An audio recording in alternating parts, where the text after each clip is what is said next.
webinar, How Minnesota Can Lead on Transportation Electrification in 2021. My name is Katherine Stainken, and I'm the Policy Director with Plug in America. So just a few technology reminders that if you have any questions, please type them into the chat or the Q&A function. All attendees will be muted and have their videos turned off until we get to Q&A at the end. We have a number of fantastic speakers today, and so I hope that everyone sticks around until we get to the Q&A portion at the end of our webinar today. And then all presentations and recordings will be available on the Plug in America and the Drive Electric Minnesota websites later today. So in case you weren't aware, this is the fourth webinar in a series of 6 that we are doing to talk about how Minnesota can go electric. And we already hosted 3 on 2 days ago, and those are available on the Plug in America website and the Drive Electric Minnesota website. And we have this one right now, and we have one later today on economic development opportunities for Minnesota. And then we have one tomorrow focused on expanding charging for Minnesota fleets, workplaces, multi-unit dwellings, and public locations.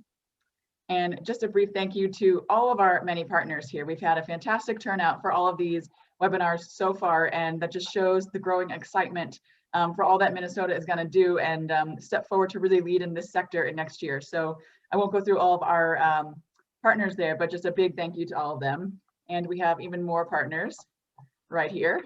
So thank you again to all of our partners for getting the word out.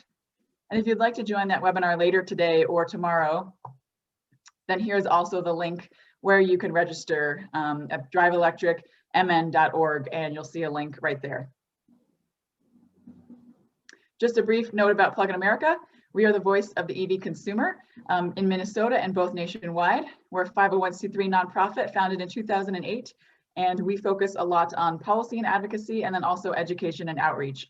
You may have heard about National Drive Electric Week or Drive Electric Earth Day, and these are 2 of our main events that we run, getting the word out about electric vehicles and what a great car they are. So for our speakers today, as I mentioned, I'm Katherine Stainken, the Policy Director. And then we have Commissioner Laura Bishop with the MPCA. We're excited to have her today. We have Tim Sexton, the Assistant Commissioner and Chief Sustainability Officer from MNDOT. We have Dean Taylor, the Senior Policy Advisor from Plug in America. And then we also have Brendan Jordan, who's the lead facilitator with Drive Electric Minnesota. And then it's also, we have the great honor and distinction today of having Representative Zach Stevenson, Senator David Senjum, and then Representative Jamie Long as well. So I'm going to, we still have our, I won't read through all of their bios here, but in case you want to download the slides later, we can get right to the presentations, but there we go again with more of the bios there. And today for our agenda, you can see the great lineup that we have. And just a note about the timing, I mean, we'll do presentations probably for the first 90 minutes and then get into questions for the remaining 30 minutes. So again, I hope you stick with us for the remainder of our webinar. And I will turn it to Commissioner Bishop.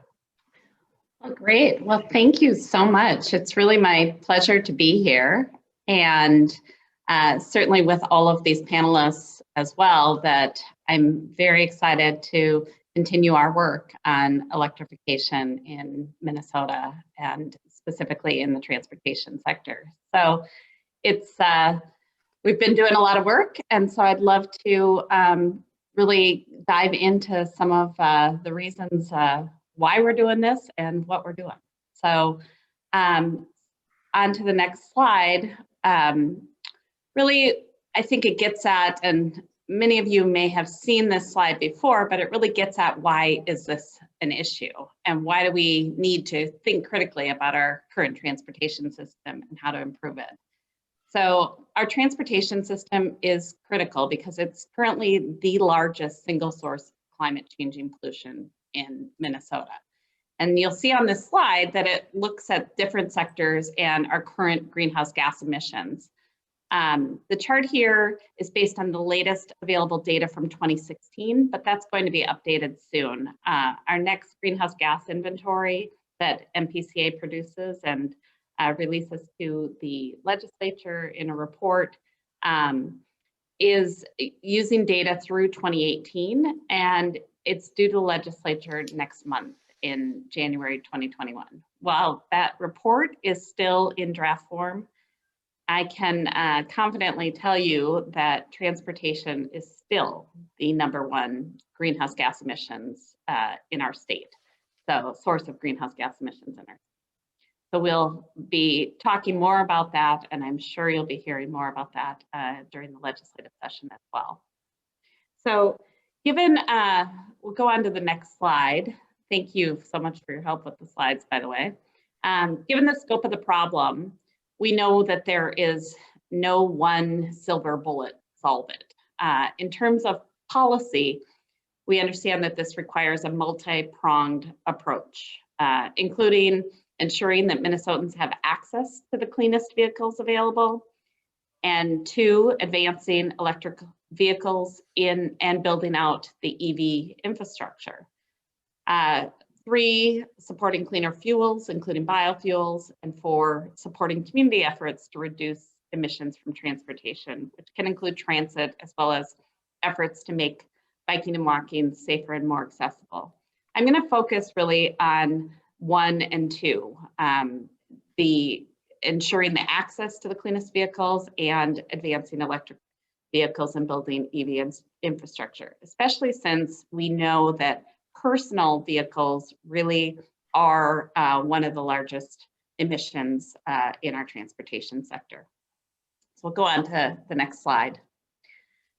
Part of the way that we're looking at doing this is through Clean Cars Minnesota. And many of you have seen that, and you can certainly access this on our website. But Clean Cars Minnesota is the Walls-Flanagan approach to addressing electrification in our transportation sector with regard to personal vehicles.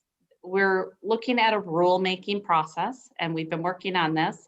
Governor Walz really launched this in 2019 and asked MPCA to start that process for a new rule called Clean Cars Minnesota. Our proposal involves adopting 2 separate clean car standards. These are the same standards that have been adopted in more than 10 other states and several other states that are considering them right now. Those states that have adopted them, while many may reference California, there are many others, including Colorado, Maine, Oregon, Pennsylvania, and states that have very similar climates to us as well. Adopting the zero emissions vehicle standard, ZEV, would help advance electric vehicles in Minnesota by bringing more choices for Minnesota consumers. And so I know this personally when I was going to buy an EV, but and I'm sure that many of you have had some challenges with this, but there really aren't that many models that are sold here in Minnesota. So while there's 40 models of EVs that are sold in the US, and less than half of those really are readily available at the Minnesota auto dealers. So we simply just don't have as many options as residents in states that have adopted this ZEV standard. And that's what we're seeing. So we're looking at ways that as manufacturers are announcing more makes and models in the coming years, we want Minnesota to be on the forefront of receiving this innovation and having access to the new electric pickup trucks and the SUVs that are coming down the pike. Adopting the clean car standards is an important step to ensure that Minnesotans have that access to cleaner vehicle technology. We want them to have the choice as well as a significant way that we see in reducing our greenhouse gas emissions and carbon footprint here in Minnesota. So on to the next slide. And so before I go on that, because I know people will have questions on Clean Car Minnesota, and we are looking at this rulemaking. The governor has said that we would do this here in 2020. So we have all the information on the MPCA website, and we've been looking at this rulemaking in this year of 2020. So there will be more about that soon. Another way that we've done this with electrification is really investing funds from the Volkswagen settlement. So the state is advancing our electrification through smart investments using funds from that settlement. Minnesota received a total of $47 million from the national Volkswagen settlement after the company was caught cheating on its emissions. The MPCA distributes this funding through a grant program that helps businesses, local governments, and other organizations replace older diesel-powered school buses, trucks, heavy-duty equipment, and off-road equipment with newer, cleaner models, including electric. An example that is in this picture here, really, this is an image of an all-electric terminal tractor that Taylor Trucking Line in Northfield purchased with the help from one of our grants. It's used to move semi-trailers around the yard. And since it's running almost continuously day and night, making the switch from diesel to electric offers a huge emissions benefit. And we know that electric still has a higher upfront purchase cost. So these grants can make a huge difference in a company's ability to purchase electric and invest in that cleaner technology. On to the next slide. We are using the Volkswagen settlements also to support electric school buses and learn more about how this technology performs in our climate. And you see here that we're launching this pilot project in conjunction with MNDOT, and pleased to have Commissioner Anderson Kelleher there at this launch. And really this effort will help fund as many as 10 new electric school buses around the state of Minnesota. Right now we only have one, and that's in Lakeville. And I can tell you, I've seen that bus. I've talked to the bus driver who said those kids love riding on that bus, and that they're so disappointed when another bus drives up to take them to school. So these buses are really a great investment, both in reducing greenhouse gases, but this pilot project that we're looking at doesn't only fund the buses, but it's also going to gather data about their use and performance and range in our climate, because that is one thing that I think we can really learn from. I mean, these are heavy buses, and how they perform and is going to be a big factor in really that ROI and their value, and ensuring that we can learn on the latest of the technology as well. So these awards will be announced in 2021, and we anticipate the new electric school buses will be on the roads for the fall of the 2022 school year. If the pilot's successful, we're going to make more of these investments in the future. Let's go on to the next slide, and then I'll wrap up shortly because I know I'm going over on my time. But one thing that we get asked a lot about is how we're working to build out a statewide charging network. Under the terms of the VW settlement, MPCA can only spend up to 15% of its total share of that settlement on EV infrastructure. And we're committed to spending the maximum allowed. It's over $7 million just for charging infrastructure. It's a great opportunity for the state to expand access to electric vehicles without using taxpayer dollars. And to maximize the impact of our investment, we've allocated 90% to installing fast chargers along corridors, highway corridors in greater Minnesota. And you'll see that map as well. In the last 2 years, we've expanded Minnesota's EV charging network by more than 1,100 miles. Our latest grant, which just closed before Thanksgiving holiday, will build out another 2,500 miles. We're allocating the remaining 10% to help communities and businesses install more level 2 charging stations as well.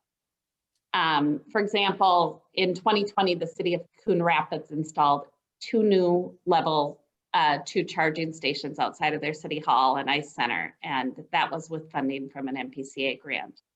We're planning for the future by making sure that these charging stations we fund have enough electrical capacity for future expansion.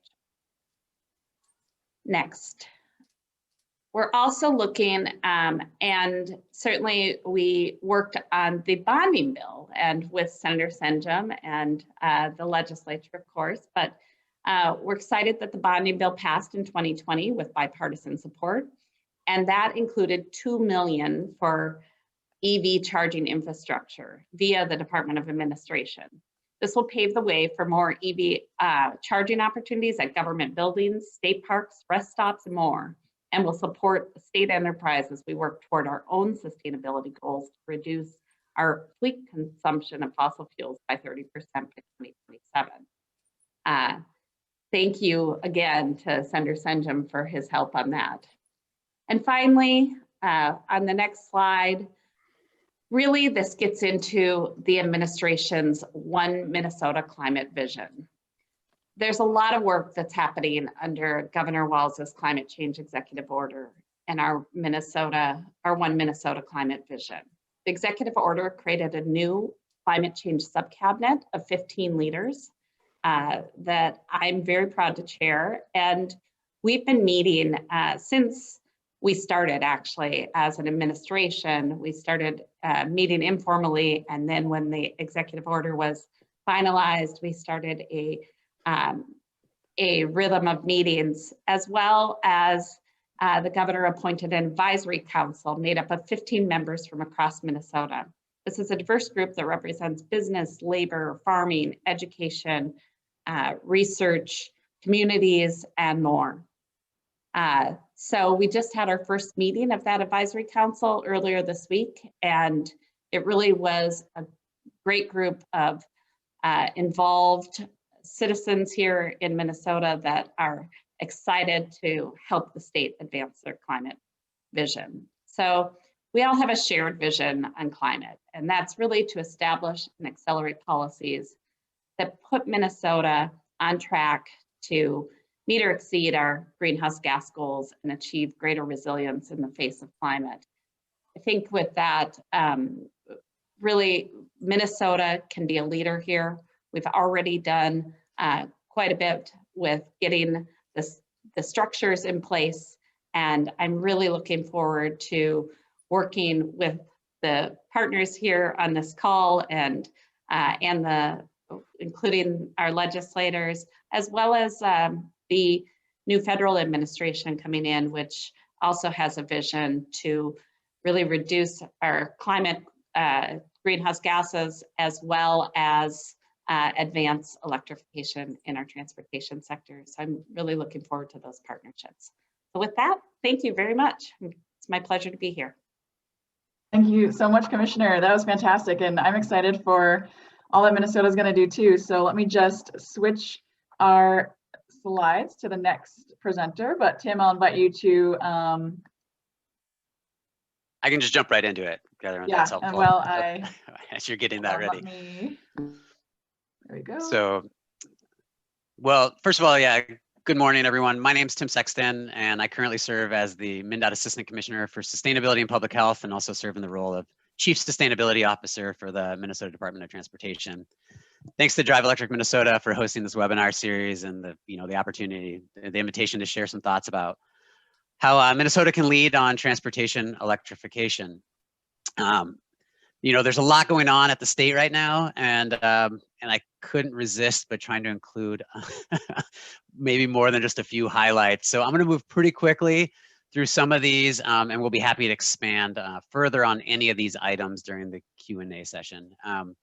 You might notice a little bit of overlap with Commissioner Bishop's presentation, but that's largely because, under the Walz-Flanagan administration, agencies are working really closely together and establishing really strong partnerships. So almost all of these efforts really do reflect a collaboration between a number of state agencies, including PCA and MNDOT. Next slide, please. So I thought it might be helpful to first share some recent data about EV sales and market share in the US. This graph's a little busy, but the colored bars show the number of EV sales by model since 2018. What's not shown is that EVs have continually outsold the passenger vehicle sector as a whole. And the blue line on that, the graph here shows the market share of EVs in the light duty sector, which is important because it shows continuously an overall upward trend in EV sales within the sector. And the numbers on the right are cumulative sales since 2011. So a little bit different than the one on the left, which is 2018 to 2020. So sorry for that, but you'll have these slides later if you're curious to dig into them more. More relevant to this conversation are electric vehicles in Minnesota. And this slide shows the number of EVs and the location of public EV chargers throughout the state. The data comes from vehicle registrations as of early September 2020. And while we don't have market share numbers from Minnesota included here, it's somewhere between 1% to 2%. Notable is the number of EVs in Minnesota is the number have increased from about 418 all plug-in hybrids in 2011 to approximately 14,500 in 2020. It's a market increase year over year, around 50% year over year growth, despite a lack of incentives or supportive policy compared to other states. All this data is also available and downloadable from the MNDOT sustainability website, and we update it about twice a year. Next slide, please. Oh, sorry. Gosh, we weren't advanced. I apologize, Dean. Everyone, I was just speaking to this slide here, looking on the separate notes. So you can take a moment to see that. Again, this is from our electric vehicle dashboard on the MNDOT sustainability website. So I encourage people to take a look there. Next slide, please. So some folks ask why MNDOT's actively promoting EVs. And really, there are two main reasons. As shown by the graph on the left, transportation is the #1 source of carbon pollution in Minnesota, as Commissioner Bishop highlighted. And that's been true now for a number of years. And then the second reason is that MNDOT actually has statutory goals that connect directly to electrification and achieving the goals of the Next Generation Energy Act. Related language is on the right. On the right is taken directly from state statute, excuse me, that identifies the goals for the agency. I've included language related to transportation equity also. That's a thread that informs any actions we take in general, but also on electrification. You know, that is to ensure economic well-being and quality of life without undue burden on any community. You know, I think it really is important that this statute guides the work that we do as an agency. And you can see here, you know, subsection 11, promote and increase the use of high occupancy vehicles and low emission vehicles, which directly connects to EVs, reducing greenhouse gas emissions from the transportation sector. And then back up to 10 there, consistent with the energy and environmental goals of the state, which really does connect directly to the Next Generation Energy Act. So in response to both of these issues, MNDOT has applied the Next Generation Energy Act greenhouse gas emission reduction goals to the state transportation sector as a whole, and also to all of our agency operations, including our MNDOT vehicle fleet, MNDOT facility energy use, and our state highway construction program. Next slide, please. So there are a number of ways that, you know, when we think about how state government can help lead on electrification, that I'd like to walk through briefly. These are listed in more or less chronological order and how we've approached them as a state, and, you know, but they're all equally important. So first, we feel that regional and national coordination is critical so that we can share lessons learned to make efficient progress towards our goals. One example is the Federal Highway Administration's Alternative Fuel Corridor program, initiated in 2016. Under this program, MNDOT led coordination with Wisconsin, Illinois, Indiana, and Michigan to sign an MOU and designate Interstate 94 as the Great Lakes EV charging corridor. Minnesota was the first state to install EV signage and has since designated Interstate 35 and installed signage in 2020 to mark that as another EV charging route. The map on the right shows the corridors in green that are signage ready or that have DC fast chargers within 50-mile increments. And the orange lines show signage pending, which are the corridors that are designated, but more chargers are still needed to meet that 50-mile increment requirement. Recently, MNDOT was also invited to lead a working group on EVs through AASHTO, which is the organizing group of state DOTs around the country. Next slide, please. So when we think about how a state can lead, a vision and or strategy around electrification is also important to demonstrate support and encourage private investment in EVs and EV charging. In 2019, the state released our first vision for EVs that established a goal for 20% of all light-duty vehicles in Minnesota to be electric by the year 2030. It also shared research that suggested how EV charging can provide direct economic benefits to Minnesota communities. It clarified the current contribution of EVs to state transportation funding and outlined what a state network of DC fast chargers could look like. And the map is shown here on the slide and was intended to highlight the current state of EV charging and also support the efficient installation of future EV chargers to avoid redundancy and encourage private investment throughout the state. Next slide, please. So it's also important that Minnesotans are involved in the transition to a clean energy future. The Pathways to Decarbonizing Transportation project in 2019 is a good model for how the public, nonprofit, and private sectors can work together and engage communities on this topic. The Pathways project was a three-part process. First, we coordinated with state and national transportation, energy, and environmental justice experts to understand the options available for decarbonizing the transportation sector. Then we used expert input to model a menu of options for achieving the next generation emission reduction goals for the transportation sector. One related outcome was that EVs have to be part of the solution, along with VMT reduction, biofuels, and federal fuel economy standards. So the project team then took this modeled information to communities around the state and engaged with over 1,500 Minnesotans to get their input. Some of the feedback we heard included the following: that both local and statewide solutions are needed. Differences between urban and rural areas need to be factored into solutions. We heard that transportation solutions must be integrated with other systems, including energy generation, land use, and state and local policies, and that co-benefits of climate action are critical. Climate policies can and need to lead to healthier, more equitable, resilient, and economically robust communities. Specific to EVs, we heard that more EV options are needed at dealerships and more used EVs are needed on the market. We heard that there was a belief that electric buses are cost effective now and that more EV chargers are needed throughout the state. So all this community input resulted in specific recommendations in the report to collaborate with regional partners on EVs, adopt clean car standards, which MPCA has since pursued at the direction of Governor Walz, provide incentives for low carbon transportation, which resulted in the country's first financial incentive for EVs to use managed lanes. And we now have a direct financial incentive for MinPass when people buy or lease a newer used EV, and support low carbon biofuels and more transportation options. This project has become the foundation of much of the state's work on transportation electrification. Next slide, please. So in terms of leadership, it's also very important that that the state coordinates with public and private sector and elected officials. So in addition to engaging with stakeholders outside of government, we feel that external engagement should be ongoing and is critical to understand the needs of the public, business communities, and elected officials. So one example is in 2020, MNDOT created the Sustainable Transportation Advisory Council that's co-chaired by MNDOT Commissioner Margaret Anderson Kelleher and Xcel Energy President Chris Clark.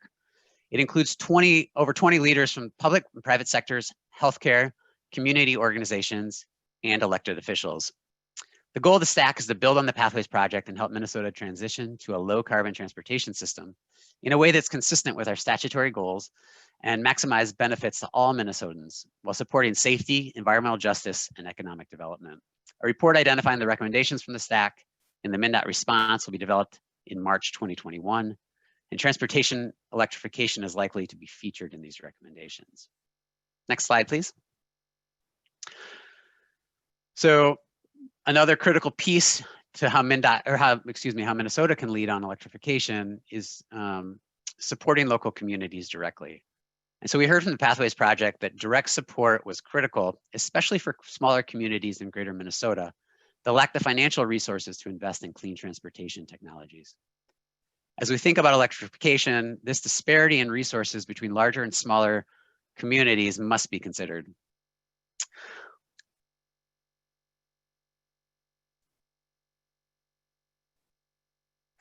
Sorry. So and Commissioner Bishop mentioned it already, and PCA is the lead on the VW settlement, which is a great example of this type of direct community support, as they are using the private funds to create a statewide EV charging network and support investments in electric transit and school buses and heavy duty vehicles, as she very well articulated.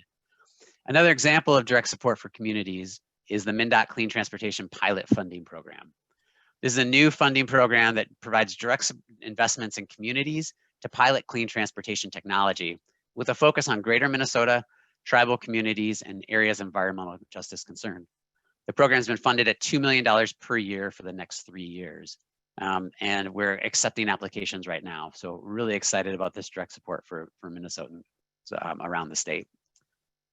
And almost done here, but leading by example is another key role for the state. For example, MnDOT has a goal to electrify 100% of our passenger vehicles and SUVs by 2030. We're currently at about 10% of those vehicles being electric right now. The map on the right shows the location of some of our EV chargers. We currently have about 50 EV charging plugs around the state. And these are a mix of dedicated fleet EV chargers and chargers in our parking lots that are available for public use.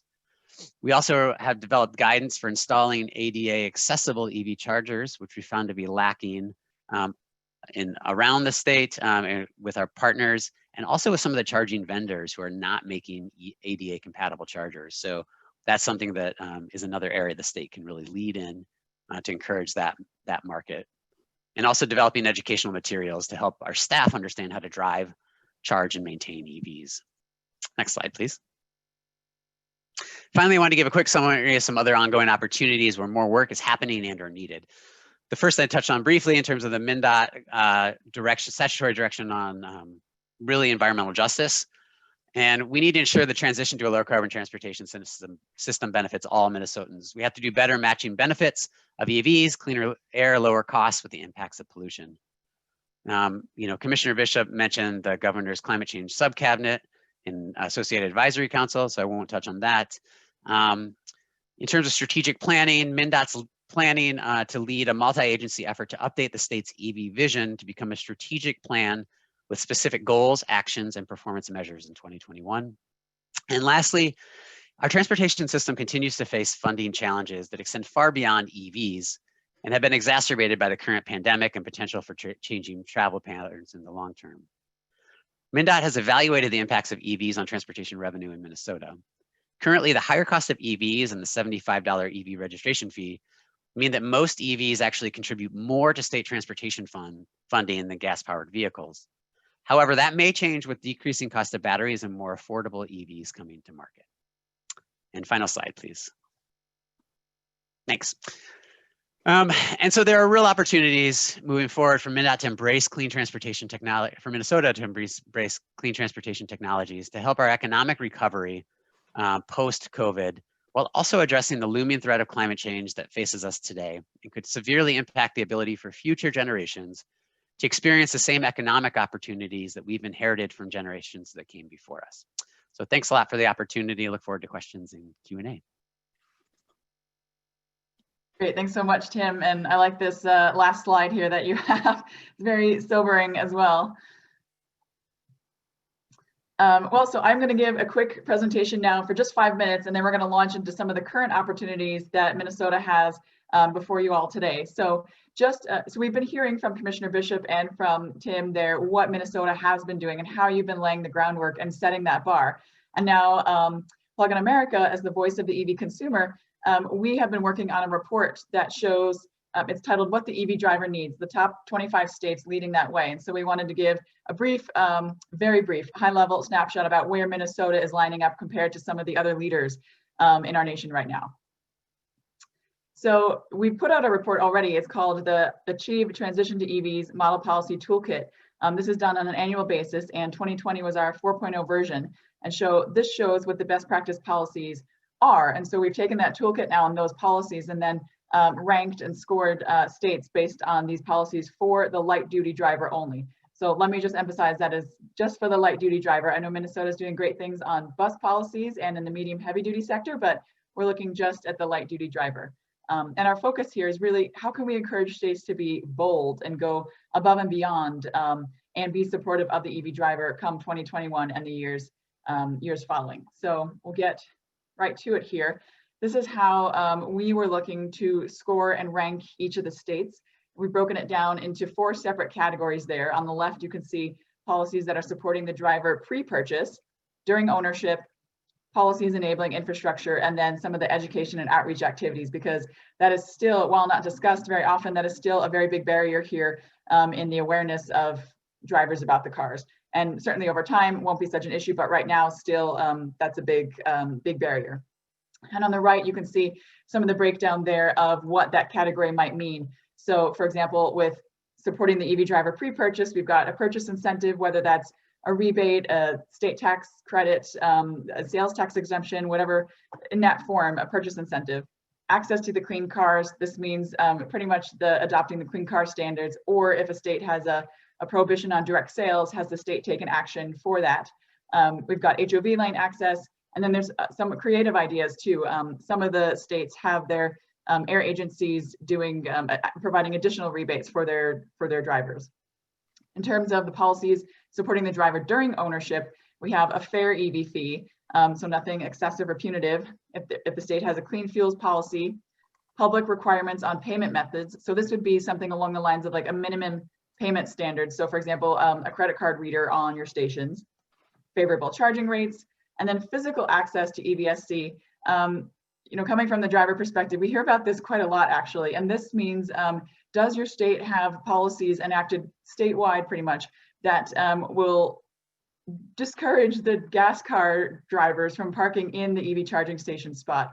It is horrible when you're an EV driver and you pull up to charge and then there's a gas car parked there. I mean, and some local jurisdictions do have policies like this, but it's not really enforced. So just flag on that one. Policies enabling EV infrastructure. Does the state have utility enabling legislation for the investor-owned utilities? Are there rebates of whether it's at the utility or at the state level or at a local level or a citywide level? Building codes for readiness for the infrastructure. Creative infrastructure solutions.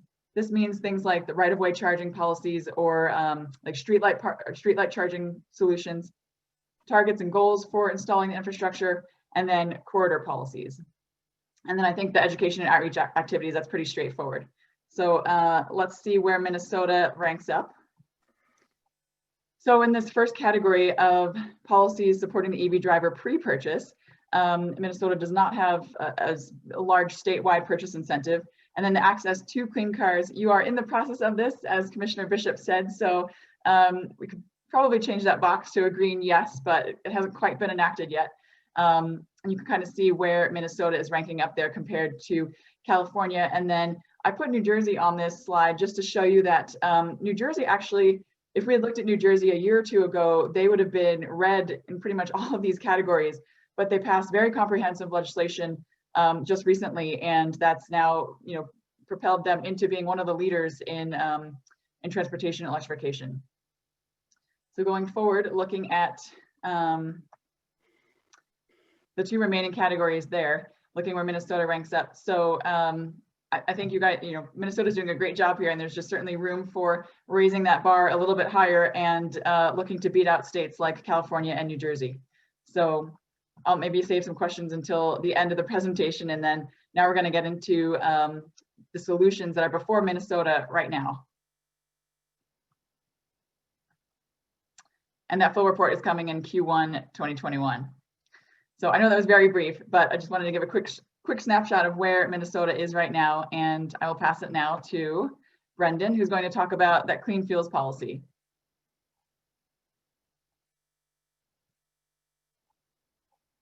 And Brendan, you have the control. All right. See, how do I might have to just have you advance slides for me. I'm not sure how the control doesn't seem to be working. So yes, so why am I on an electric vehicle webinar talking about something called clean fuels? Actually, did I advance that? Or did you advance that? I took the control back. Okay, good. I don't know what was going on there. So a clean fuel policy actually does include EVs. Electricity is considered a clean fuel. There have been other states that have moved forward with something like this, which is basically a technology neutral approach to advancing cleaner and lower carbon fuels. What I'm talking about today has been an effort by a number of Midwestern stakeholders to really figure out how to put a Midwestern slant on this type of technology neutral performance-based approach. And this has gotten a lot of discussion in Minnesota. For example, the Clean Fuels Policy was actually recently recommended by the Governor's Council on Biofuels, which includes a number of agricultural and biofuels interests. But the support is much broader than that. So next slide, please. I'll just talk real quickly about what this actually is. So a Clean Fuels Policy is a market-based, performance-based, technology-neutral policy. It does not pick technology winners or losers, but it provides incentives to any fuel that offers a greenhouse gas advantage. It sets a standard for reducing the carbon intensity of all fuels in the transportation sector over time, but it doesn't determine exactly how, we comply with such a standard. And it provides incentives for not just for lower carbon fuels to enter the market, but for existing fuels to become lower in carbon over time through things like production efficiency improvements, lower carbon fuels or feedstocks, or basic other improvements along the supply chain. So it results in reduced use of higher carbon fuels and supports commercial deployment of a whole portfolio of cleaner fuels, including electricity. Electricity is a prominent strategy, but also things like ethanol, biodiesel, renewable diesel, even hydrogen and other advanced fuel options. Next slide, please. And the way this works, again, is higher carbon intensity fuels generate deficits for exceeding the standard, and they purchase credits from lower carbon fuel providers proportional to the difference in basically how much lower are you than where the standard is. The next slide will illustrate I wanted to put up here who's been part of this Midwestern Clean Fuels Policy dialogue. And I think you'll find here that, this is not the usual group of organizations that you see around the table working together, including agriculture and biofuel industry, automakers, the NGO community, electric vehicle stakeholders, and others. So it's a really broad coalition. I think that's going to be important. A broad coalition, I think, will be required to pass the kinds of big policy that we really need to make a dent in transportation greenhouse gas emissions. And then the next slide illustrates how fuels kind of get scored. That's a little hard to read, but there's a whole mixture of different fuels that can qualify as cleaner fuels. The green ones are different types of biofuels. Now, it really depends on how you produce the fuel. You can produce fuels in a way that's higher carbon intensity and lower carbon intensity. Those three that are circled are different ways of scoring electric vehicles, depending on whether you're using the average grid power for our region, or we looked at Excel's grid. And we looked at, the bottom one is 100% renewable, where you're pretty close to zero in terms of the carbon intensity. But, EVs are competing alongside other types of clean and low carbon fuels to provide this greenhouse gas reduction through the program. Next slide, please. And this one is not coming through real well, unfortunately. What this one's, I'll just explain what this is. So basically, this is illustrating how electric vehicles are able to generate credits and how this provides an incentive for electric vehicles. And so whether you're an electric, a light duty vehicle, a personal car, whether it's an electric delivery truck, like an electric Amazon delivery truck, an electric school bus, an electric transit bus. Those things generate credits as they charge, and they generate more credits if they charge with cleaner electricity. And that provides an incentive over time. And that, what we have calculated here is what that incentive looks like. I'll give you the example of an electric transit bus. We do need a sustainable source of funding to help meet some of the goals the state has set for electrifying our transit fleets. And this program provides that sustainable source of funding. One of the things this could help with is buying down the upfront cost.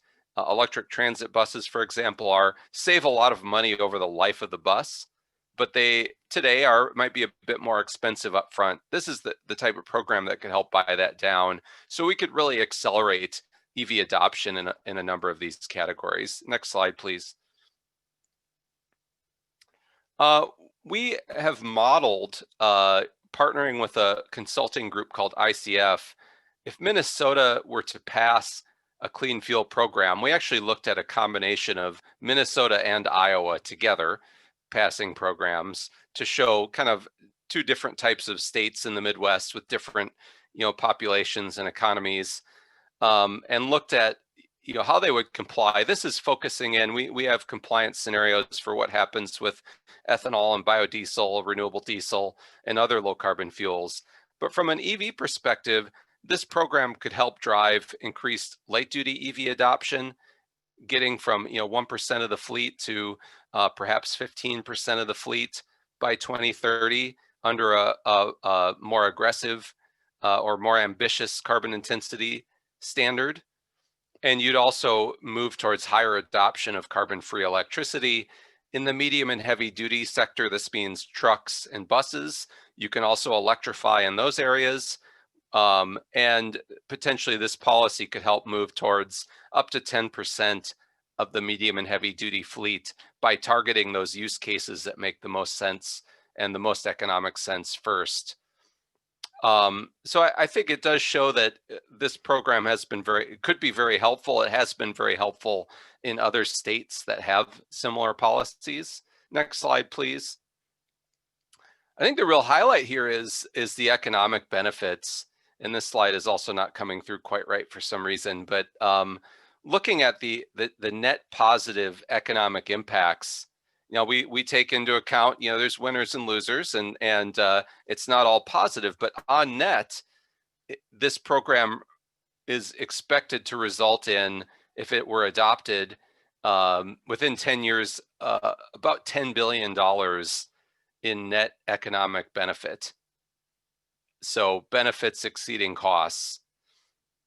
So that's, I think an important element, especially with a struggling economy, to think of ways to develop clean fuels in a way that actually enhances economic growth and jobs. Next slide, please. Particularly interesting here, I think, is where we get some of those benefits. And I want to emphasize here, we get, you would expect to see benefits for clean fuel producing sectors like electricity sales, ethanol and biodiesel, renewable diesel. You would expect benefits to go back to farmers as they're producing biofuel feedstocks and investing in conservation programs that reduce greenhouse gas on the farm. But another benefit here that we found that was pretty robust across a lot of different scenarios was benefits for gasoline and diesel users. So actual benefits for the consumers. Because this program increases choice and increases access to fuels that are often cheaper than the incumbent technology, this offers a lot of economic benefit. Next slide, please. So just some high-level takeaways before we move on here, but clean fuel policy does, don't get confused by the word fuel. Electricity is a fuel, along with other clean fuels that might be liquid or gaseous. And it does support transportation electrification goals for Minnesota. And we will ultimately, goals are one thing, but you also need policy to help you meet your goals. And so this is one of the policies that could help us get there. It provides a sustainable funding stream, which I think is going to be really important, whether you're talking about transit electrification, EV car sharing programs, increasing the use of EV charging, and making sure that those charging stations work out economically. It has minimal impact on the state budget because this money comes through a credit trading program. It doesn't have to get appropriated through the state budget. In the state of Oregon, this is a program that's run with 2.5 full-time employees. So it could be a pretty lean program with a really large impact. It's net positive, very much net positive for the economy, net positive for gasoline and diesel consumers, and creates this opportunity for a really broad political coalition with EV advocates, biofuels industry, and agriculture. And I think that's it for now. We do have a white paper up, which is a quick link on the next slide. And we have a lot more information available if people have questions.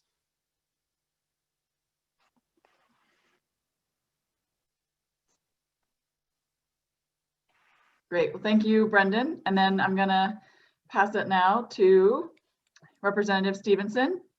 Let me just find your video here and pin you to the top. Great. It's all you. Well, thank you so much for having me here today to speak about what we can do at the legislature to support the continued electrification in our transportation sector. I think that Commissioner Bishop and others really demonstrated the need and the potential for engaging in electrification in the transportation sector. And I'll talk a little bit about why I think that's important and how it dovetails with some of our other goals. But first, I want to say from the landscape perspective that as we work to combat climate change and transition to a more clean energy system in Minnesota, we are really lucky to have some great partners in a variety of different respects, but in particular our utilities. We do have in Minnesota, in Xcel Energy and others, great partners that are willing to be nation leaders in adopting clean technology and clean energy. And one place that's really visible is in the electric vehicle space, in the electric transportation space.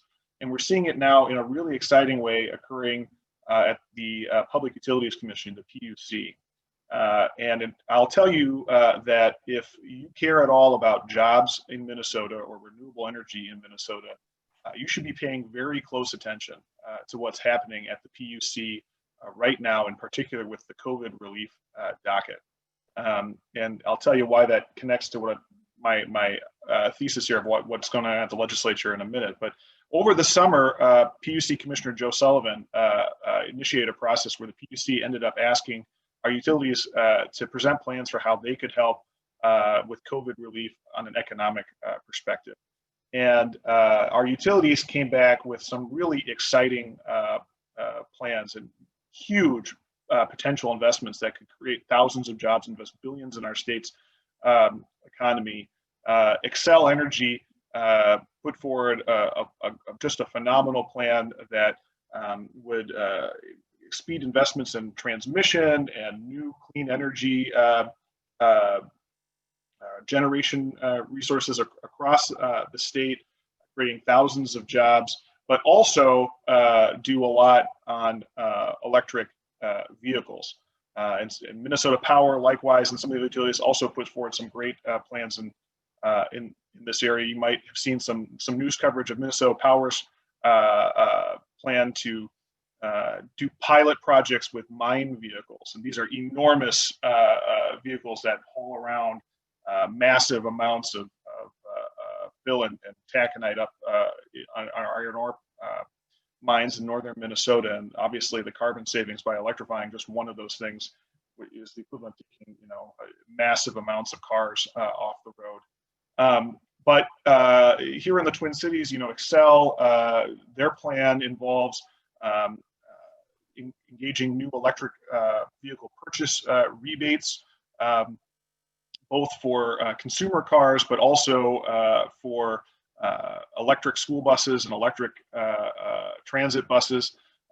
new public fast charging stations throughout the Xcel service territory, electrifying their own fleet on an accelerated timetable. Obviously, Xcel has a number of vehicles that they own, and also working to electrify electric vehicle fleets of other entities in the Xcel service territory. They're already working on that with, Met Transit, Met Council and the city of Minneapolis and others.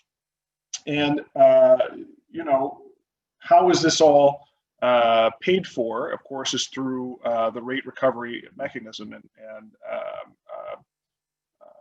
ratepayers. But this is of great benefit to ratepayers across Minnesota in a number of different respects. And the legislature should be clear that this is the kind of work that we want the PUC doing and we want our utilities to be engaged with. So one of the things we should be looking at in the next legislative session, and one of the things that I think is very important, is that we normalize this kind of activity and in fact incentivize it and make our utilities an active partner as we try to electrify our transportation sector, because it's really in everybody's best interest. I mean, the environmental benefits are pretty obvious, and I think the prior speakers kind of showed you that with transportation being the leading carbon producing sector in Minnesota right now, that's a pretty obvious place. But it's not just climate benefits. If you think about particulate emissions from motor vehicles, but also buses, you think about your kids on a diesel powered school bus and the kind of particulate emissions that they are experiencing on a day-to-day basis on a diesel bus, or the kind of particulate emissions that people living near freeways in North Minneapolis and elsewhere experience because of both consumer vehicles, but also transit vehicles emitting. Electrifying has really profound environmental benefits that have obviously effects throughout our entire system, healthcare and throughout. But there's also some real great economic reasons why it makes sense to be electrifying our transportation sector and to do it in conjunction with utilities as a partner and at the Public Utilities Commission. Obviously, when we electrify a motor vehicle or a bus, we are increasing the amount of load on the system, the amount of electricity that's necessary for our utilities to produce, and that is more customers for the utility and an obvious benefit to them as they are able to have to charge people more money for electricity. But it's also beneficial to consumers for a couple of reasons. One is that obviously electric transportation is cheaper than fossil fuel transportation on a per mile basis, right? Like it's you can generate the same amount of miles traveled at a cheaper rate if you own an electric vehicle or you're traveling on a bus. But even more broadly than that, more load on the system means that the fixed costs of utilities are spread across a broader denominator, right? Like more people are paying for the transmission lines and the power plants that fund that cause the power to be generated in our system. And so spreading it out more broadly makes the cost of electricity more economical for everybody. And then on top of those economic benefits, there's also the grid benefits. Electric vehicles can charge in the evening when we have an abundance of wind power, right? And so that is a very useful reason that we should be encouraging more electric vehicles to pair with our intermittent renewable power sources like wind power. So all of this is happening right now at the PUC.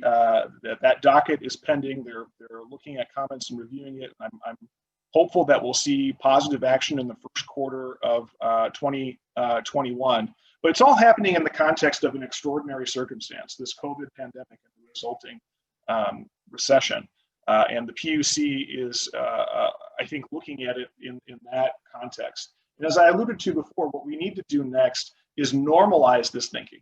Because there's no reason that we should only be thinking about investing in electric infrastructure just in the context of a recession. We should be doing it all the time. and the legislature needs to pass bills that make that clear. I have carried such a bill in the past, and I'm hopeful that in the future we can work with Senator Senjum and others in the Senate to try and make that a reality. I just want to, before I wrap up, highlight a couple other legislative efforts that I have been engaged in that I think are really important as we continue the process of electrification. One is working closely with our partners, the auto dealers. I think a lot of people have talked about how we don't have access, consumers don't have access to a lot of electric vehicle options in Minnesota, certainly not as many as they have in other states. And anyone who's bought an EV, as I have, knows that can be challenging. Certainly the LEV-ZEV standard that Commissioner Bishop talked about will be very helpful in making that happen. But there's other levers we can pull that will help our dealers transition to having those electric vehicles. And I've been partnering with them to try and think about that. When an auto dealer brings a new vehicle to market, they have a lot of cost involved with that. They have to get their mechanics certified to repair a vehicle and sell a vehicle. They have to know how it works. And if you think about the kind of maintenance that goes into electric vehicles, it's different than the kind of maintenance that goes into a fossil fuel vehicle. So there's new equipment to purchase and new certifications to get, and that costs a lot of money. And I think we should be working with them to help them make those investments more quickly so they can get more vehicles to market. I think Representative Long is going to talk to you about some of the rebate programs that he's been looking at for selling electric vehicles that will also be useful in that respect. We also can use some of our renewable development account funds. These are funds that are provided as part of the settlement related to the nuclear power plants we have in Minnesota to encourage more electric buses and electric school buses in Minnesota, which have broad impact. I mentioned the health impact earlier, but of course, those buses have huge battery capacity that can be used in the connection with the grid stabilization, as I mentioned earlier. And last, we do have the need for a more robust charging infrastructure. I think anyone who owns an EV knows that the overwhelming majority of time you're charging your EV in your garage. But of course, we do have this perception, the range anxiety issue that we need to combat. And having a more abundant charging infrastructure is really important to that effort. And so the legislature in the last couple of years has looked at expanding charging infrastructure throughout the state, both on the bonding level. I think Senator Senjum will talk about that, and also using that renewable development account. So there's a lot that we can be doing there, but I think the biggest thing we need to do is stay focused on trying to accelerate that electrification of the transportation sector, working with our partners, whether it's the utilities or the auto dealers, to make that happen.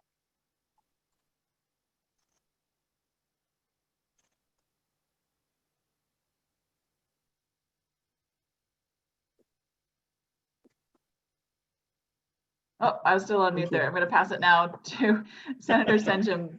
Thank you, Representative Stevenson. Now unpin your video and pin up the Senator Senjum's. There we go. The most stated phrase in the world has been, "You need to unmute," and so. So thank you so much for the opportunity to be here today, and thank you for the presentations we've heard. And we have Representative Stevenson and Representative Long following me. I would say this as we go forward into this next legislative session. I really look forward to working with each one of them, and we're going to try to do some good things. And I think at the end of the day, we, as they measure us, we will have done some good things. So, and it's great to be here with Commissioner Bishop, Tim Sexton, and so on and so forth. Hear their presentations. It's just outstanding. We are in and this is rather trite to say, but I think we all know that we're in a transition, not only across Minnesota, but across the world with respect to energy and clean energy and transportation and clean transportation. And it's something that we're not going to step in front of. It's going to happen. That journey is on its way, and we're going to see it unfold. And it's just a matter of how fast it unfolds, in my opinion, at least. Maybe back up a half a step though, and that's to say, one of the things that I think I've certainly observed here in Rochester and maybe across Minnesota is we have learned a whole lot in the last maybe 6 to 8 months about communications and about the need, for instance, to be with each other to communicate. And we've learned this thing called Zoom. And we talk about transportation emissions. If I were if this was a year ago, I would have driven to the Twin Cities for this meeting. As it is, I'm doing it on Zoom.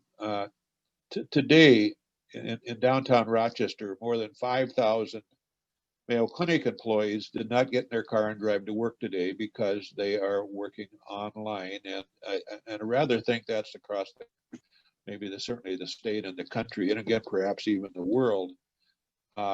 That in and of itself is, I'm going to believe, have a pronounced effect on transmission emissions, not only today, but certainly going forward.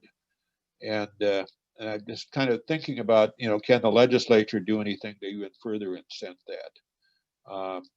Or is the incentive enough just by, based on the benefits to the employer in terms of providing parking spaces and office spaces and things like that? That in many respects is the reason it's happening in Rochester. We've all of a sudden found out that the virtual climate can, in some respects, replace the on-site climate or on-site office and the need to be in an office every day. So it's just something. It's a changing world we live in. The other thing, of course, I don't think we can forget in all this is the whole mass transit thing and allowing that to unfold. In the last bonding bill, I think it was $52 million we put into that for 2 new bus rapid transit routes, and I just think those are relatively, in my opinion, easy decisions to make, and they're the right decisions to make, especially in our urban areas. And of course, from the standpoint of rural, just enhancing the use of biofuels is important, and it does provide certainly a cleaner environment. But maybe more to the question, what can we do? And Representative Stevenson has pointed out a lot of good ideas. But I'm just going to kind of go to the whole premise. If they build them, if we build them rather, they will come. And I'm talking about making sure Minnesota is amply equipped with charging stations. Now, the commissioner talked about the Volkswagen fund, and I think that was $7 or $8 million, something like that. We did put a little money into the bonding bill last year, $2 million. I think the ask was for 12. I knew that might be a little bit of a problem getting that across the line, but I did want to get, if you will, the camel's nose under the tent and start this journey. And I'm pretty sure going forward that having now started this journey with respect to appropriation bonds going for charging stations, these happen to be with the Department of Administration, but we can go forward in that. I'm not sure how far the $7 million will take us along the lines of fully equipping our highway system. I'm going to believe it's probably going to be much more than that. But I think what we've done by virtue of just, again, including this rather meager, but I think symbolic money in last year's bonding bill, I think it just bodes well for being able to go forward and continue. Again, I'll just call it this journey to fully equipping Minnesota with the charging station network. And to the extent we can get at this whole thing called range anxiety, I think it makes the electrical vehicle certainly a lot more palatable and a lot more interesting to people. Beyond that, certainly I want to say, thank you to the utilities for their interest in this. I had an opportunity to talk with Excel yesterday. They're keenly interested in utilities and in the electrical transportation system going forward, and are going to be a full-fledged participant in that. And I suspect other utilities will come along with that. We do have a renewable development account. Whether that can be used to promote electrical vehicles, it certainly can be if that's what we choose to do, or in other ways help with the public transportation purchases along the electrification line. That's certainly, you know, fair game to talk about, and we can do that. One of the things I was just thinking about a few minutes ago is you know, just sort of how the legislature can unfold this, and maybe it's the Legislative Energy Commission. I'm not sure, but could we all get in a room and talk about this a little bit? And I'm thinking in particular the car dealers, because I think and maybe I'm just the lone example, but I've not heard a lot from the car dealers about this issue. I just happened to, day before yesterday, in anticipation of this, just drive the car lots in Rochester looking for cars that either had a charging port in front or no tailpipes in back.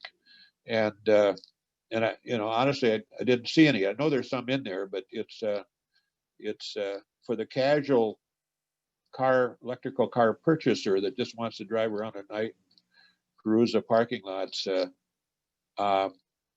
It wasn't, at least for me, a terribly inviting experience, because it was looking for that needle in the haystack, so to speak, and I never did find it. But the whole question is what might be, and you can't legislate this, but can we at least have a conversation with our car dealers about the whole issue of is there anything that we can do to help move this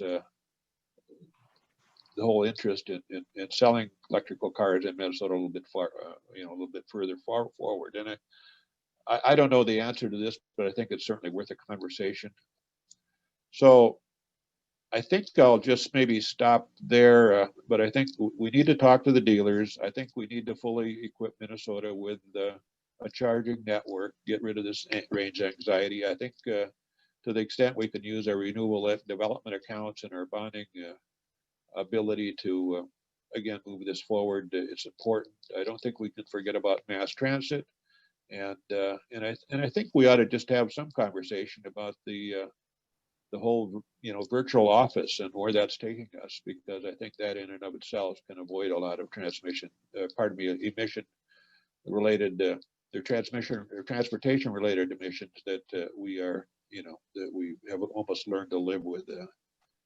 So I'm just going to leave it at that. Say thank you for this opportunity today, and we'll look forward to working with this group and all of the assembled audience going forward on this. I would say, you know, very, very important issue. We are transitioning. It's going to happen. Let's try to do it right. Thank you. Thank you, Senator. That was fantastic. I'm unmuted now, so we're gonna pass now to Representative Long. So let me just find your video here and pin you up to the top. And you are free to begin your remarks. All right. Well, it's great to be here with everybody, and I really enjoyed the presentations ahead of me and all the terrific information about what folks are doing at the state level and the possibilities that we have looking around the country at what other states have done better than we have, perhaps. But I just wanted to start by congratulating Senator Senjum on his new chairmanship, and very much looking forward to getting to work with you, Senator, on these and other clean energy topics. And I know that electric vehicles is one of those areas where there's a lot of common ground. So hoping that this can be an area that we make some progress in over the next couple of years. And I'll just talk a little bit about a couple areas that I've worked on in particular. But before I do, I just want to note what an exciting time it is to be thinking about electric vehicle policy. And we've seen the General Motors announcement. We've seen a number of other automakers talk about models that they're going to be putting out in the future. I read that there are going to be 100 new electric vehicle models rolled out by 2030 that folks are projecting. So we know where the future is headed with vehicles. We know companies like General Motors have said that they're going to all electric. We've seen proposals for electric Mustangs and for electric F-150s. So I think we know where we're headed, and we just have to help our state get there and help make sure that consumers have access to these great vehicles. I'm an electric vehicle driver. I know Representative Stevenson is, our Speaker Portman is, and they're great cars. And in addition to being one of the key solutions to helping address the climate challenge. So we know that with any new technology, there's a cost curve, and you have to help bring the cost down over time. We did that effectively with wind power, where the federal government helped support wind energy over time, and now it's the cheapest energy on the system, and it doesn't need support. And we're seeing the same happen with batteries, with costs coming down dramatically over time. And we know that eventually electric vehicle cars are going to be cheaper to purchase than conventional gas vehicles. They're already cheaper to operate. And so we know that these vehicles are eventually going to win out because they're a superior technology. But we have to help them get there, and we have to do it quickly, because we know the climate imperative, and we know that it's the largest source of emissions, as was stated earlier, in our state. So the best policy to do that is to bring the cost down and to help more consumers get access to them. And that's the electric vehicle rebate bill that I co-authored with Representative Pat Garofalo last session, bipartisan bill. And we've seen in other states that this is by far the most effective policy for getting electric vehicles deployed. And our bill would have created a $2,500 rebate for new vehicle purchases in Minnesota, and a $500 rebate for used vehicles. The original proposal was to appropriate $15 million towards this effort. We also know that when we're doing this rollout, we have to take into account both the perception and the reality that we want to expand access to consumers across the income spectrum. And we certainly don't want to just be rewarding those who would already be purchasing an electric vehicle. So we want to help expand access. And we did that in a few ways. One was by having rebates for used vehicles, so that we're expanding the market for cheaper vehicles. There are many used Leaf models out there that you can get for a pretty affordable price. And so this would certainly help with that market. We also limited the MSRP to $60,000 for the car price. So we wouldn't be going for the top of the line electric vehicle. We'd be going for the more affordable models. And then in our version that we did an update on last year, we added 2 additional provisions. One was an income limitation on applicants at $273,000. So really just the top few percent of Minnesotans who would be excluded. And then we added a bonus, if you will, for those who have an income 150% below poverty line. So be an additional $500 for a total $3,000 rebate for new vehicles, and an additional $250 for a total of $750 rebate for used. So I think these are all hopefully smart policies designed to help with making sure we're targeting the incentives as best we can to help with the rollout, and to help make sure that we're getting as many users into electric vehicles as we can. So I'm very hopeful that we can keep pushing again on that policy and move forward in the next couple of years. We've also got a real opportunity with the Renewable Development Account to hopefully help out with electric vehicles. Last year, EV rebates were a part of the House version of that bill. So was electric buses. Representative Stevenson mentioned his bill on electric school buses. I also had a bill to help with electric transit buses. And we have also included EV infrastructure deployment in the Renewable Development Account bill to help supplement the Volkswagen settlement work, and also to help supplement the great work that Senator Senjum included in the bonding bill. So to try to really build out the corridor map that Tim showed earlier and make sure we've got that completed. So I think with those 2 policies, and as well as some of the ones that Representative Stevenson mentioned, I think we're going to be able to make some big progress in the next couple of years. It's certainly going to be a focus of mine. I've talked to Chair Hornstein, and he's also extremely interested in electric vehicle policy and working closely together on making sure that we're doing all we can to help continue the expanded use of electric vehicles in our state. And I'll just close by thanking Commissioner Bishop and Tim Sexton for the leadership of their agencies on the Clean Cars standard, which is really a critical piece of the puzzle in terms of helping our state move forward on electric vehicles. We know that the President Biden administration might move back to the Obama era standards on the low emission vehicle side, but the zero emission vehicle standard is really critical to helping move forward as a state in getting additional electric vehicles out there for consumers. We know that, as Commissioner Bishop mentioned, states that have zero emission vehicle policies have much better access to those 100 new models that are going to be coming out by 2030. And so just commend the commissioner and her team for the rollout of the rule, which I know she mentioned is coming by the end of the year. And with that, I'll be happy to wrap up. Great. Thank you so much, Representative. And now I'm going to turn it to Dean Taylor from Plug in America, who's going to walk us through just very briefly on some of the low and no cost EV legislation ideas and some executive orders. It looks like we're running about maybe just 10 minutes behind. So Dean, just keep that in mind, and then we'll try to get to some Q&A within 10 to 15 minutes. Great.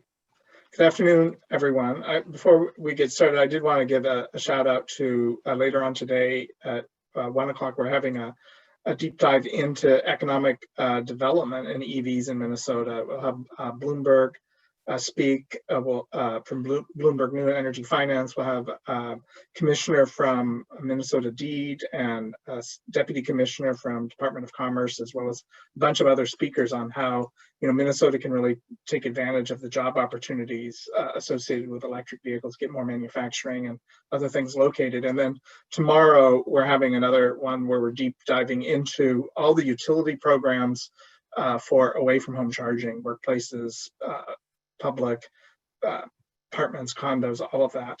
So including from both public and private utilities and others on just how to kind of help people walk through what is needed, what are the best policies there. Next slide, please. So this was taken from the model policy toolkit you heard about earlier.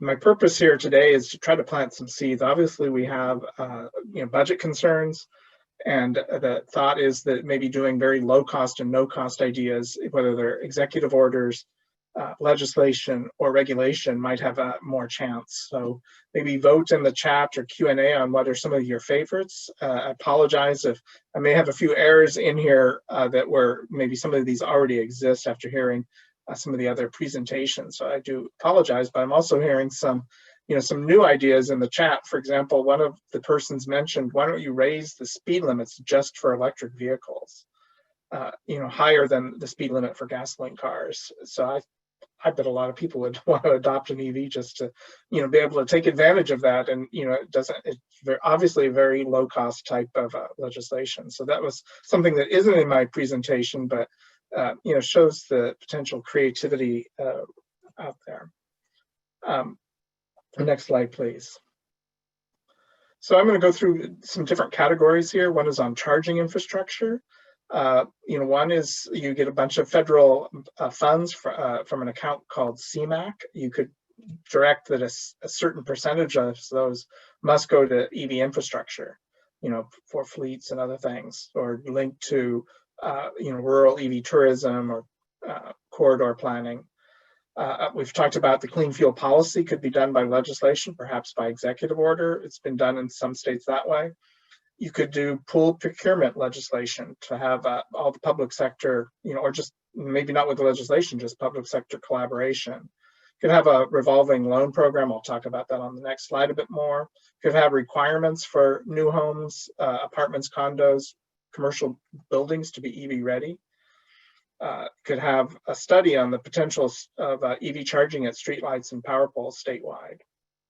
You could encourage cities to grant franchises for EV charging like they do in Europe, or as Representative Stevenson mentioned you could just clarify and expand the utility role regarding investments in this area.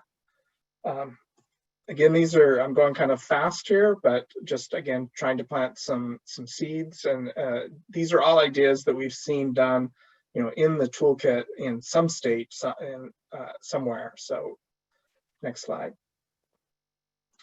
As far as EV purchases, Clean Cars Minnesota is obviously a big one, but you also could have green bonds at the municipal or state level, pooled procurement.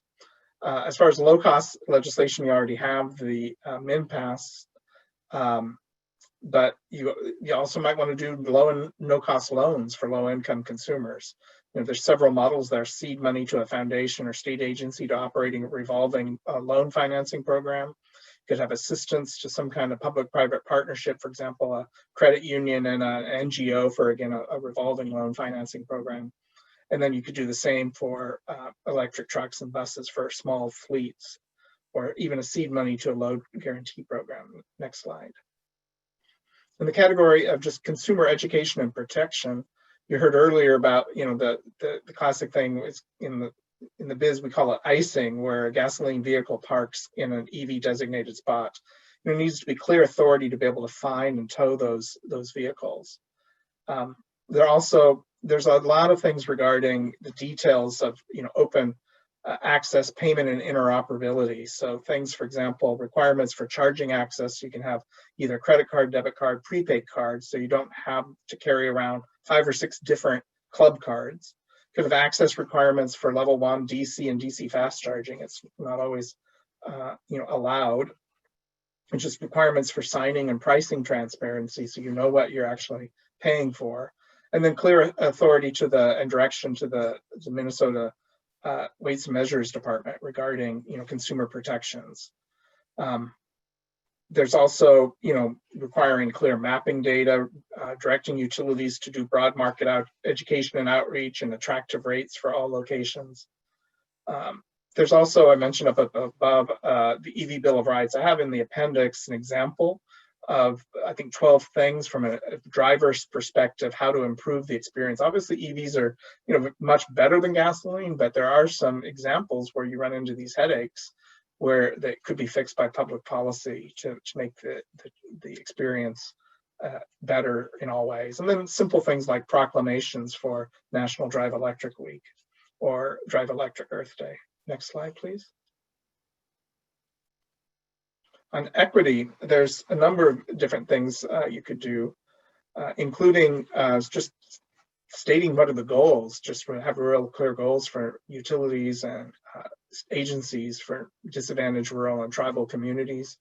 You could have goals or requirements for disabled community access, and it sounds like MNDOT may have already been doing that with ADA.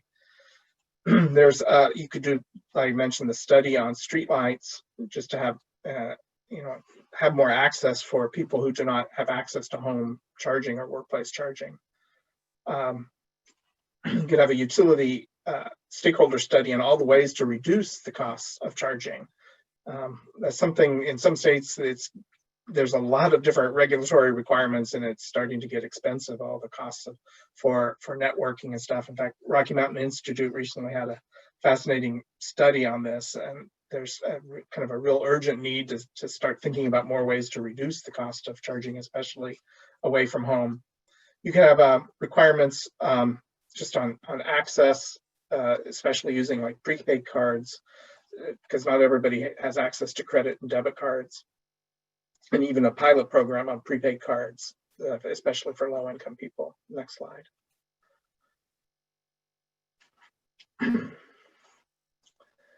There's just a whole bunch of other smaller things, policies regarding batteries and battery recycling. There perhaps you might want to collaborate with other states that are starting to already look at this. You could have solutions to the barriers of auto dealers. For example, you could direct utilities to do innovative programs. I've seen programs in other states, for example, where a small incentive is offered or prize is offered to the best dealership. That can make a big difference. There's a lot going on in the medium and heavy duty sector, including a 15 state governors MOU that you might want to join. There's even directing utilities to have innovative rates in this sector, especially and do more grid planning to how to handle the upcoming load for, let's say, 2040.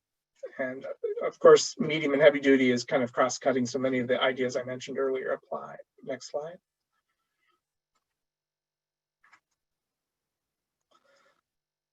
You can do requirements to get new construction when you're building a new building, commercial building for workplaces to have EV ready.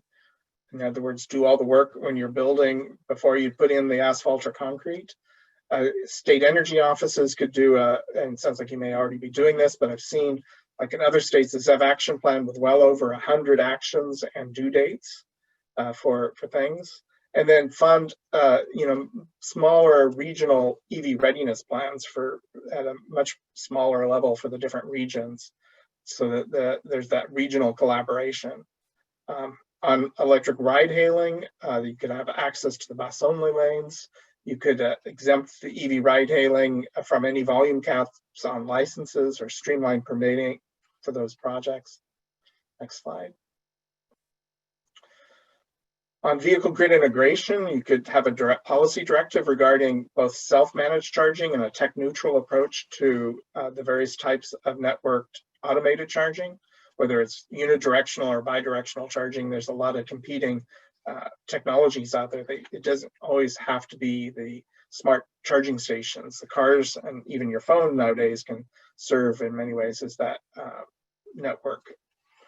And then we've talked about new constructions, but there's obviously work. You could also, for example, I didn't mention a cap on permit fees or a model permit process, or maybe even a competition among cities to have the best permitting system and reward and recognize the best cities. On economic development, you could have a executive order directing the creation of a rural tourism program or making new jobs from transportation electrification priority in general. Oregon, for example, has a very well-known EV tourism program. And then last but not least, there's lots of room for prizes and recognition, and it doesn't have to be financial either, just some kind of competition and an annual award ceremony from state agencies or the governor's office or the legislature could go a long ways in many cases. Next slide. I won't go into this, but those just is, if you're interested later, there's three slides here on the sample EV driver Bill of Rights. And with that, I think I'm trying to catch up a little bit on time-wise. We're at, in fact, I have caught up. I think we're back on schedule as far as going to Q&A. Oh, there is, by the way, the very last slide, there was the recordings are going to be available on the two websites, as well as links to our main sponsors. The steering committee for this event was Plug in America, Drive Electric Minnesota, Sustainable Growth Council, and Excel Energy were the main people, but we had, like you saw earlier, 20 others helping us promote this. So particular thanks to our steering committee for helping us design these 6 webinars.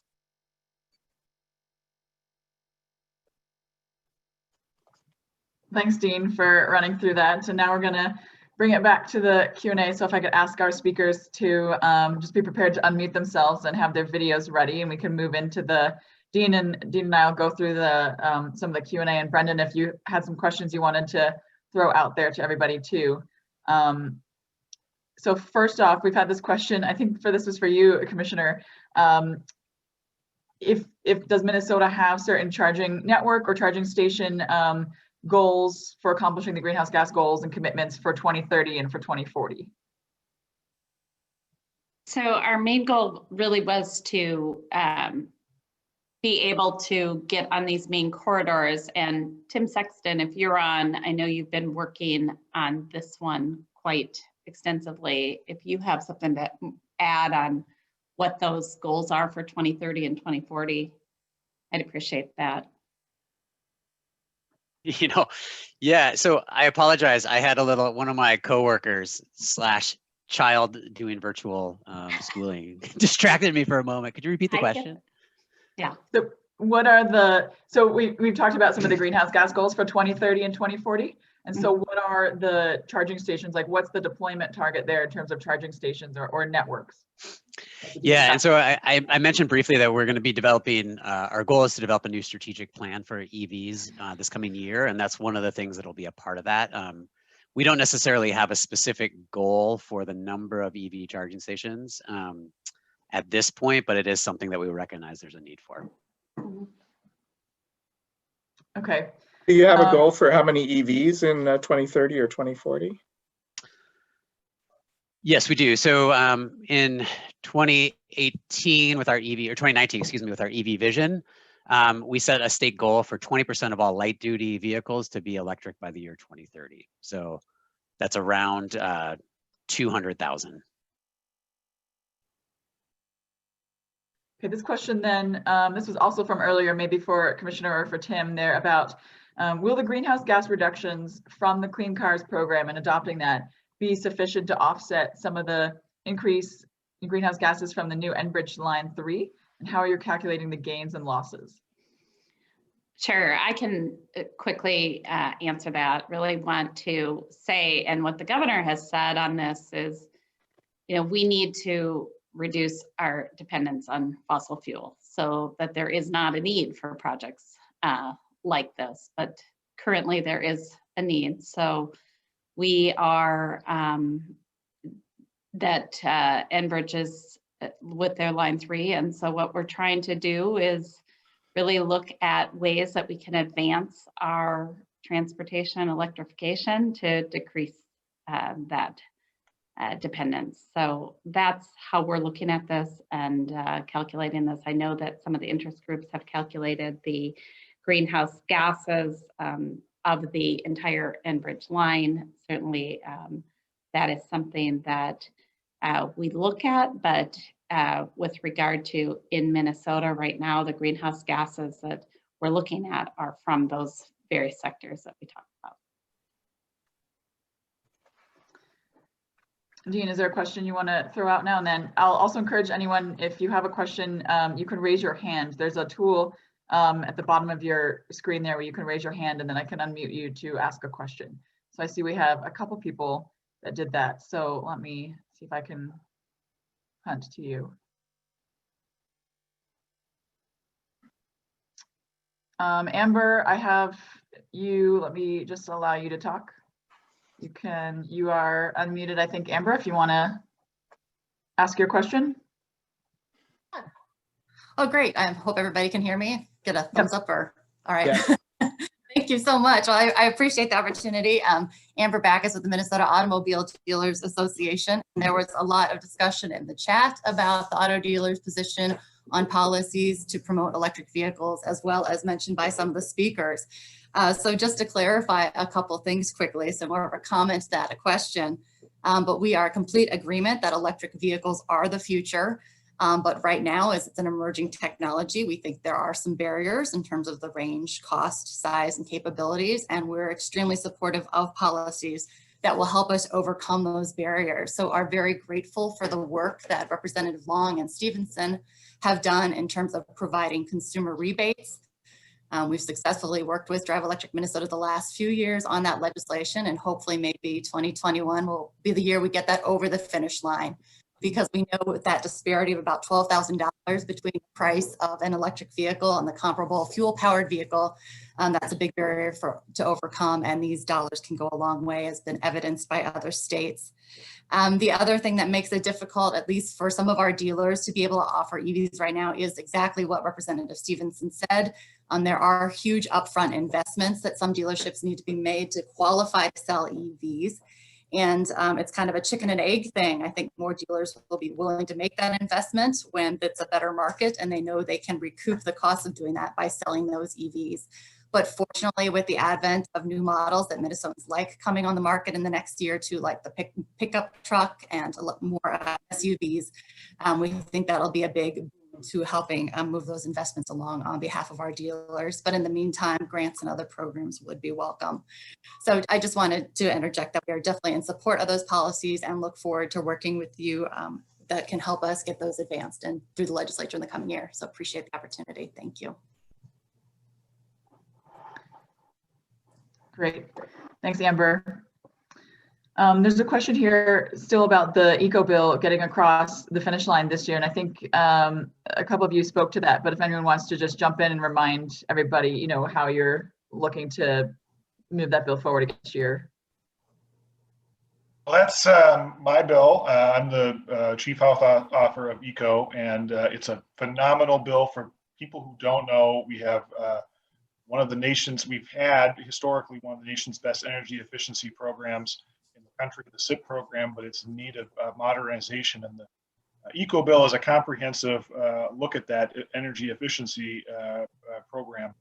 And what's really remarkable about that bill is the coalition of supporters that are behind it. Basically every utility in the state, almost every green group in the state, labor, business, you know, it's just a phenomenal coalition behind it. We were able to pass it in the House and came very, very close to getting it across the finish line. The Senate just ran out of time in the last session. Literally, we're working on the very last day, the last hours in the Senate to try and get it across the line. Just ran out of time.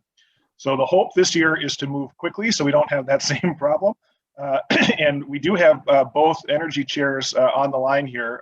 And I hope they both are planning on hearing ECO very quickly in the new year. And we will do that in the Senate. I believe Senator Rorick, it was his bill last year. I suspect he's going to continue with it. So, yeah, it was on the edge. I wasn't involved in any of the key particulars there, but it's a good bill, and we need to hear it. Give it certainly a fair shot. Hopefully, pass it. Just one thing to chime in here. I think that's great, and certainly seeing incentives in the marketplace is definitely an important part here. I was kind of taken by some of your slides, Lee, where you talked about Minnesota lagging on creative solutions and innovation. And it's interesting to see that, especially coming from a state like Minnesota, which is known for its innovative Fortune 100 companies and Fortune 500 companies. So I'm hoping that we tap into much of the expertise that we're getting through the Governor's Advisory Council on climate to really tackle some of this, but would love to be open to more creative and innovative solutions other than all that we've put on the table here today. So I think there's a lot we can learn.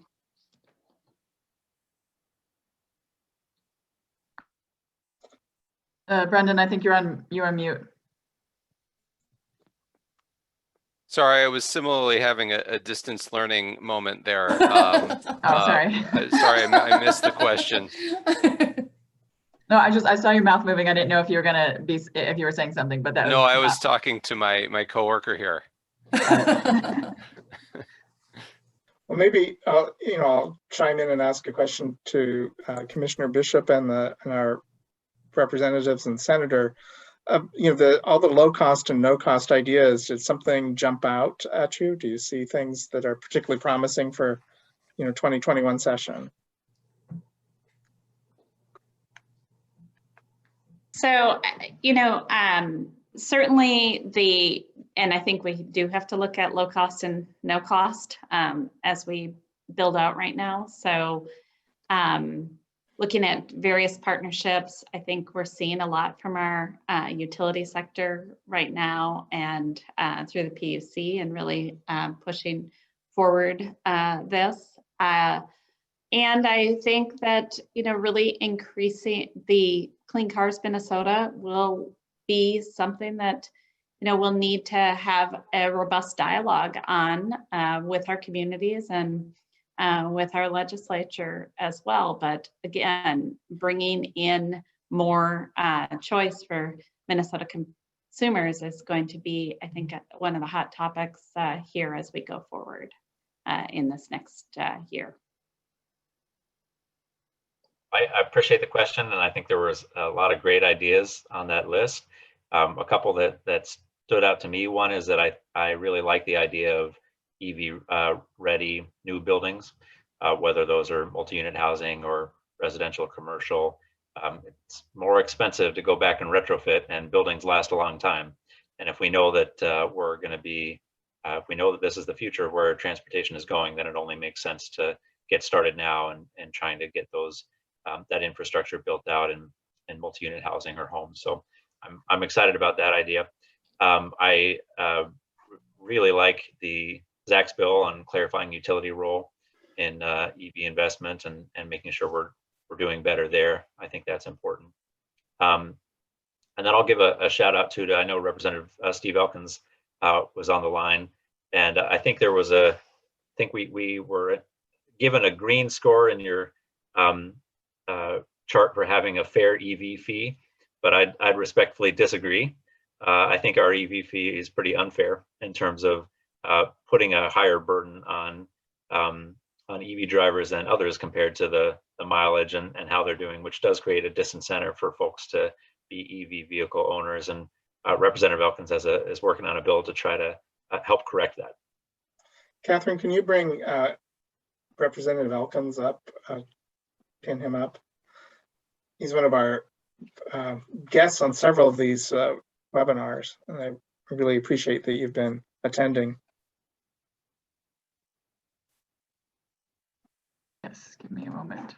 Were there, while she's doing that, were there others who wanted to respond to the low cost, no cost question?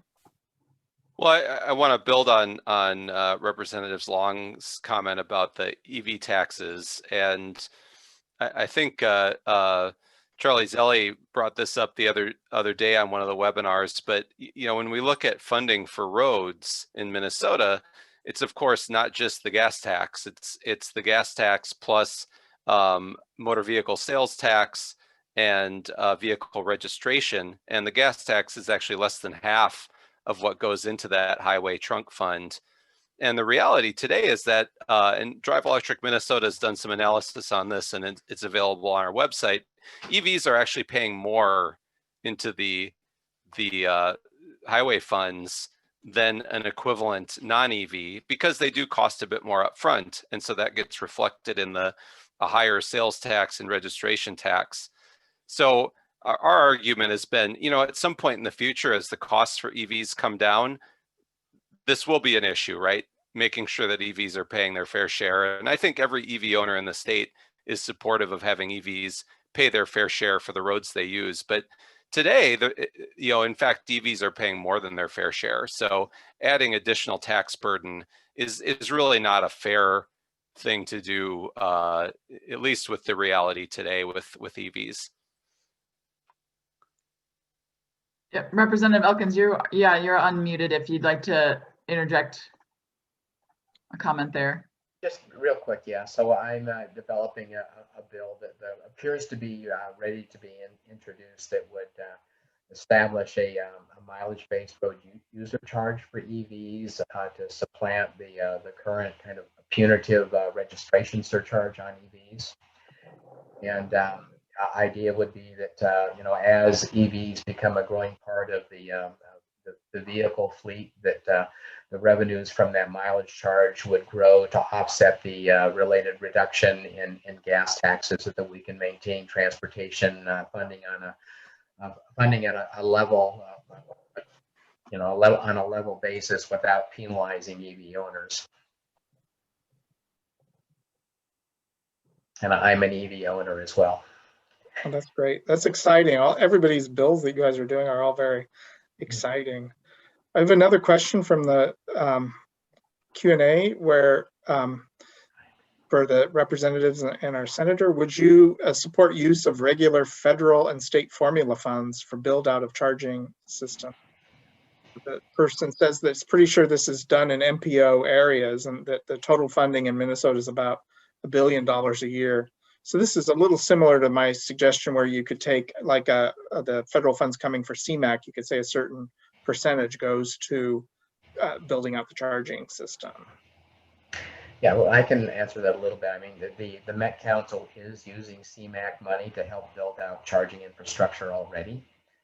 Our biggest problem, if you want to call it that, is that we're on the verge of coming into attainment, which frees up some of those CMAQ funds that are otherwise earmarked for pollution reduction. But we're already starting to do that in the Twin Cities, at least. I'll just chime in. I think it's an appropriate use of CMAQ dollars and a good use.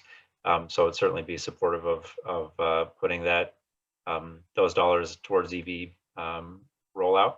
There are always competing demands and other things that you're looking at for air quality, but I think it's certainly a valid and appropriate place to put the money. I'd be curious if Tim has any thoughts on how that money might be used in the future. Yeah, I mean, in terms of formula funds, excuse me, there's a number of different formula funds that we get from USDOT and the Federal Highway Administration and FTA. But in terms of CMAQ, which is a program within those, Minnesota gets around $33 million a year for the CMAQ program that right now we sub-allocate to the Met Council. Anyway, kind of wonky, but it's anyway, Met Council is making those decisions. Electrification definitely falls within the scope of CMAQ under the current program. And Met Council, as mentioned, has been using that for electrification. And actually, what's going to be interesting, though, with those funds is that right now we get that, around, I think it's around 33 million a year for CMAQ. But as we actually have reached attainment for most of the pollutants in Minnesota, that means once there's a new reauthorization, so a big federal funding package for transportation, it's likely that funding amount could go down. And so we're going to have to work with the Met Council and I think our representatives and senators here, along with the governor, to understand if there is a shifting priority or some sort of set aside that we'd want to make for electrification. But it falls within the scope of the current CMAQ program for sure. Mm-hmm.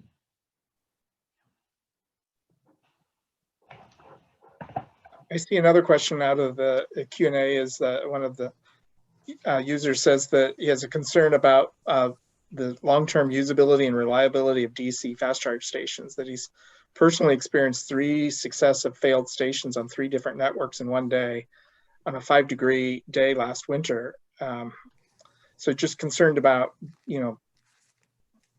maintaining and monitoring and rating and scoring the usability of the stations. Would appreciate comments from the panelists.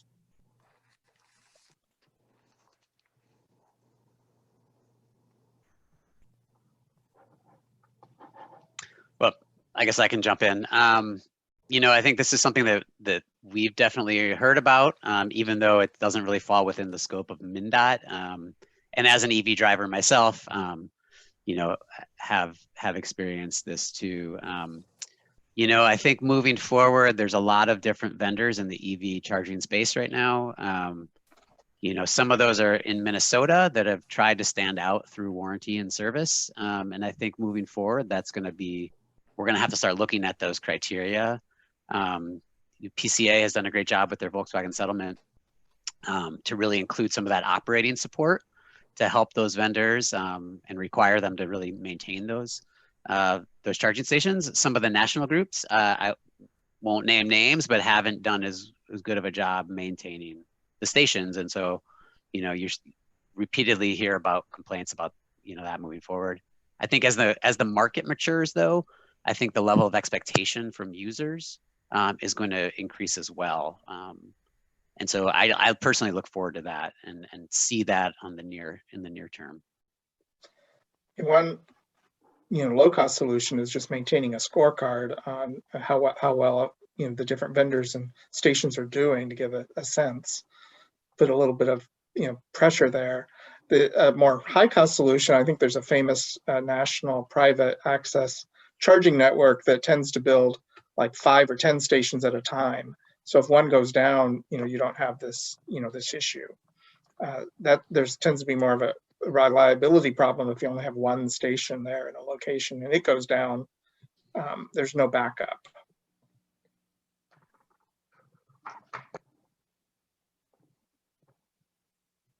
Katherine, we have some other questions. So yeah, just an encouragement, if anyone still has a question, please put it in the Q&A, or you can raise your hand, or you can put it in the chat too. There's one more question here. So something about, so some of the states, like we just saw California put forward an executive order calling for the phase out of, well, I guess that all the sales of new cars would be electric by 2035.